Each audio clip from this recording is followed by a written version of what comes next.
ओम शांति। आज 22 मई 2022 है और आज के बाबा के अव्यक्त रूप से चले हुए मधुर महावाक्यों को स्पष्ट करेंगी आदरणीय आशा दीदी। आज की मुरली की रिवाइज डेट है 13 फरवरी 1991 और मुरली की हेडलाइन है विश्व परिवर्तन में तीव्रता लाने का साधन, एकाग्रता की शक्ति एवं एक रस स्थिति। आज दूरदेशी बाप अपने दूरदेशी और देशी बच्चों को मिलन मुबारक देने आए हैं। आप सभी भी दूर देश से आए हो, बाप भी दूर देश से आए हैं। बच्चे बाप को मुबारक देने आए हैं और बाप बच्चों को पदम गुणा मुबारक देते हैं। मनाना अर्थात समान बनना। दुनिया में सिर्फ मनाते हैं, लेकिन बाप मनाते अर्थात बनाते हैं। तो बाबा ने कहा, बाप दादा आकारी रूप में सम्मुख बच्चों को भी हीरे तुल्य जयंती की हीरे तुल्य पद्मा पदम मुबारक दे रहे हैं।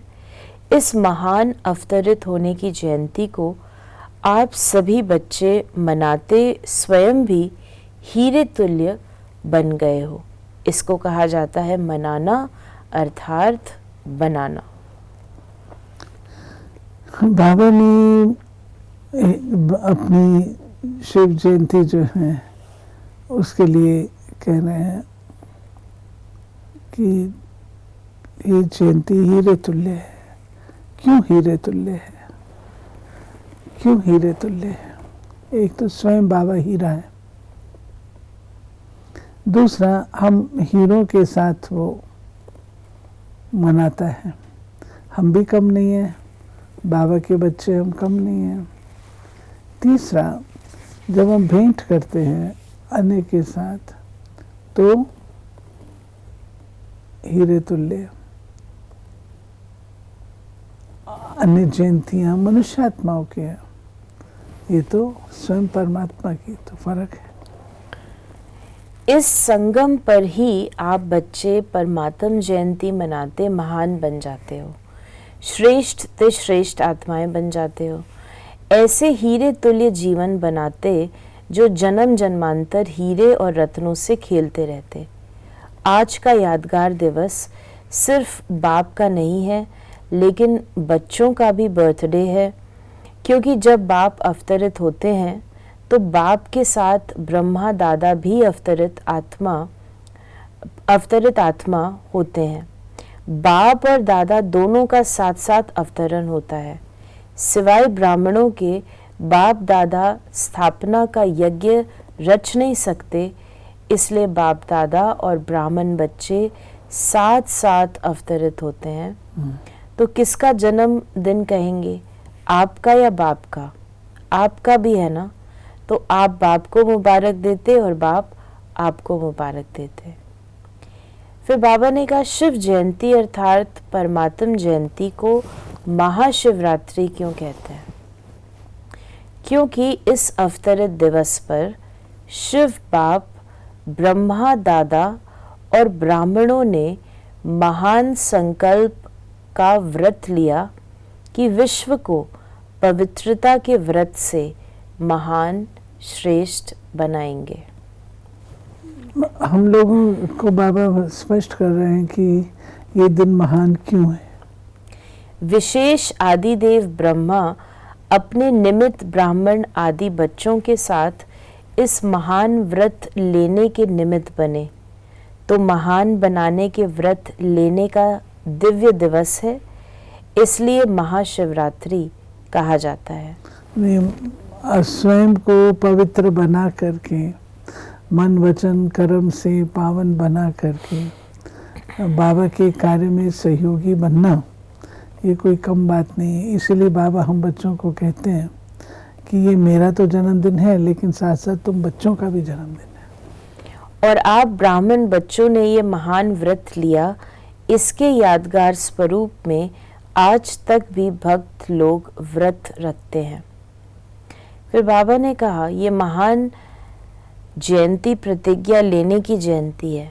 एक तरफ प्रत्यक्ष होने की जयंती है, दूसरी तरफ प्रतिज्ञा लेने की जयंती है। आदि समय में आप सभी जो भी निमित्त बने, आदि देव के साथ आदि रतन निकले, उन्हों की प्रतिज्ञा का प्रत्यक्ष फल आप सभी प्रत्यक्ष हुए। देखो कहाँ कहाँ कोने में चले गए थे, कितने कोने में चले गए, लेकिन बाप ने मिट्टी में छिपे हुए अपने हीरे तुल्य बच्चों को ढूंढ लिया ना।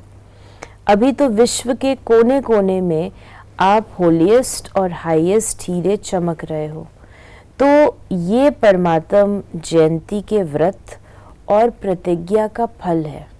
ये बाबा कहते हैं कि देखो, एक परिवार, एक ही जगह पे हम सब थे, एक ही भारत था, भारत में हम सब इकट्ठे थे, परंतु अभी हम विश्व के कोने कोने में चले गए।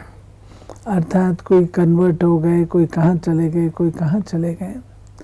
तो बाबा कहते हैं फिर भी मैंने आप बच्चों को जो घूंघट में थे, मिट्टी में पड़े हुए थे, फिर भी मैंने अपने बच्चों को ढूंढ लिया और ढूंढ करके बाबा हम बच्चों को योग्य फिर से बना लिया। रात्रि अर्थात अंधकार, अंधकार में जो व्यक्ति व वस्तु जैसी होती है वैसी दिखाई नहीं देती है, होते हुए भी दिखाई नहीं देती।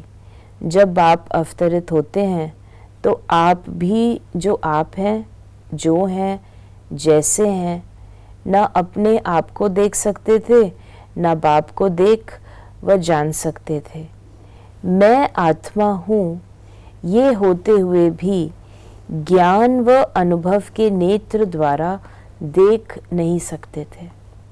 बाबा कहते हैं कि अगर ये नॉलेज भी है लेकिन उसकी धारणा तो नहीं है, उसका जो अनुभव है वो तो नहीं है, तो इसलिए वो जान करके भी वो जैसे कि अनजान सा ही रहा। नेत्र होते हुए भी अंधकार में थे, नेत्र यथार्थ कार्य नहीं करते थे, स्पष्ट दिखाई नहीं देता था। तो आप भी अंधकार में थे ना, अपने को ही नहीं देख सकते थे, इसलिए पहले बाप इस अंधकार को मिटाते हैं। तो शिवरात्रि अर्थात अंधकार को मिटाए यथार्थ का प्रकाश प्रज्वलित होना, इसलिए शिवरात्रि कहकर मनाते हैं। भक्ति मार्ग की विधियां भी आपको आपकी यथार्थ विधियों का यादगार है। एक तरफ भक्तों की विधि और दूसरे तरफ है बच्चों की संपूर्ण विधि। फिर बाबा ने कहा ये सब है बाप और आप बिंदु रूप की कमाल। शिव बाबा के साथ सालीग्राम भी साथ साथ पूजे जाते हैं। आप सभी बिंदु स्वरूप के महत्व को जानते हो, इसलिए आज तक भक्तों में शिव अर्थात बिंदु स्वरूप का महत्व है। लेकिन आप बाप को सिर्फ बिंदु रूप से नहीं, लेकिन बिंदु के साथ जो सर्व खजानों का सिंधु है, तो बिंदु के साथ सिंधु रूप को भी जानते हो। दोनों रूप से जानते हो ना। आप में कितने खजाने भरे हुए हैं हिसाब लगा सकते हो। बाबा अपने को मास्टर सिंधु हमें बता रहे हैं। अनगिनत अतः और अविनाशी खजाने हैं। सभी मास्टर सिंधु बने होना कि अब बनना है। बाबा ये लाइसेशन दे रहे हैं, स्मृति दिला रहे हैं। सिंधु माना सागर। तो जैसे सागर अथाह होता है, सागर कभी खुटता नहीं है, ऐसे बाबा कह रहे हैं कि तुम अथाह खजानों के मालिक हो, जो तुम्हारे अनगिनत अथाह अविनाशी। हाँ, अथाह जिसकी कोई था नहीं है, कोई लिमिट नहीं है, तो ऐसे खजानों के तुम मालिक हो। तपस्या वर्ष में क्या करेंगे? तपस्या अर्थात जो भी संकल्प करेंगे वे दृढ़ता से। तपस्या अर्थात एकाग्रता और दृढ़ता। योगी जीवन में तो अभी हो। आप सब योगी जीवन वाले हो कि 8 घंटा 6 घंटा या कुछ घंटे योग लगाने वाले हो। बाबा ने कहा योगी जीवन तो है, फिर खास तपस्या वर्ष क्यों रखा है? बाप दादा सभी बच्चों को योगी जीवन वाले योगी आत्माओं के रूप में देखते हैं और हो भी योगी जीवन में, और जीवन तो समाप्त हो गई। भटकी हुई भोगी जीवन से थक कर, निराश होकर सोच समझकर योगी बने हो। सोच समझकर बने हो या किसके कहने से बने हो? क्योंकि बाबा के सामने विदेशी भी बैठे हैं, तो बाबा पूछ रहे हैं। बाबा ने कहा, सभी बच्चे मीठी मीठी रूह रेहान करते हैं, कहते हैं बाबा हैं तो आपके ही, और कहाँ तो जाएंगे ही नहीं। और ज्ञानी योगी जीवन भी बहुत अच्छी लगती है, लेकिन थोड़ा थोड़ा किसी न किसी बात में सहन करना पड़ता है। उस समय मन और बुद्धि हलचल में आ जाती है, ये कब तक होगा, कैसे होगा। बीच बीच में जो हलचल होती है, चाहे अपने से, चाहे सेवा से, चाहे साथियों से, ये हलचल निरंतर में अंतर ले आती है। तो सहन शक्ति की परसेंटेज थोड़ी कम हो जाती है पक्के, लेकिन पक्के को भी कभी कभी ये बातें हिला देती हैं। फिर बाबा ने हम बच्चों को कहा, तो तपस्या वर्ष अर्थात सर्व गुणों में, सर्व शक्तियों में, सर्व संबंधों में, सर्व स्वभाव संस्कार में 100% पास होना। देखिए बाबा ने एजेंडा दिया, सिलेबस तपस्या वर्ष का, सर्व गुणों में, सर्व शक्तियों में, सर्व संबंधों में और सर्व स्वभाव संस्कार। 100%। यानी तपस्या को अग्नि भी हम कह सकते हैं, तपस्या को हम फोकस भी कह सकते हैं, तपस्या को हम दृढ़ता भी कह सकते हैं, और तपस्या को हम एकाग्र होकर के पुरुषार्थ करने की विधि भी कह सकते हैं।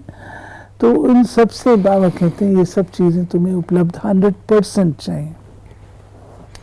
बाबा ने कहा अभी पास हो लेकिन फुल पास नहीं हो, और बाबा ने 3 चीज़ें बताई। एक है पास हो, दूसरा फुल पास, और तीसरा है पास विद ऑनर। तो बाबा ने हम बच्चों को कहा कि पेपर समझ के फुल पास होने का लक्ष्य रख कर के पास करो। पास होना है, पास करना है और बाप के पास रहना है, तो फुल पास हो जाएंगे। आज बाबा ने हम बच्चों को वरदान दिया, समय और परिस्थिति प्रमाण अपनी श्रेष्ठ स्थिति बनाने वाले अष्ट शक्ति संपन्न भव। जो बच्चे शक्तियों से संपन्न हैं, वो हर कर्म में समय प्रमाण, परिस्थिति प्रमाण हर शक्ति को कार्य में लगाते हैं। उन्हें अष्ट शक्तियाँ इष्ट और अष्ट रतन बना देती हैं। ऐसे अष्ट शक्ति संपन्न आत्माएं जैसा समय, जैसी परिस्थिति, वैसी स्थिति सहज बना लेती हैं। उनके हर कदम में सफलता समाई रहती है। कोई भी परिस्थिति उन्हें श्रेष्ठ स्थिति से नीचे नहीं उतार सकती। ठीक है। और स्लोगन है, जो कर्म हम करेंगे हमें देख और करेंगे। ये स्लोगन सदा स्मृति में रहे तो कर्म श्रेष्ठ हो जाएंगे। तुम कर्म श्रेष्ठ हो जाएंगे। ये बाबा कहा करते थे साकार रूप में, जैसा कर्म हम करेंगे हमें देख और करेंगे। हमें सदा सतर्क रहना चाहिए। हम अकेले नहीं हैं, हमको देखने वाले सारे लोग हैं। मम्मा कहती थी सब कैमरा लेके खड़े हैं, आँखें ये कैमरा है, सब आपको देखते हैं। तो ये थे बाबा के आज के मधुर महावाक्यों का स्पष्टीकरण। यदि आपके मन में कोई सवाल उत्पन्न होता है तो आप उसे मैसेज कर सकते हैं या व्हाट्सएप पर मैसेज कर सकते हैं 8826599309 पर। ओम शांति।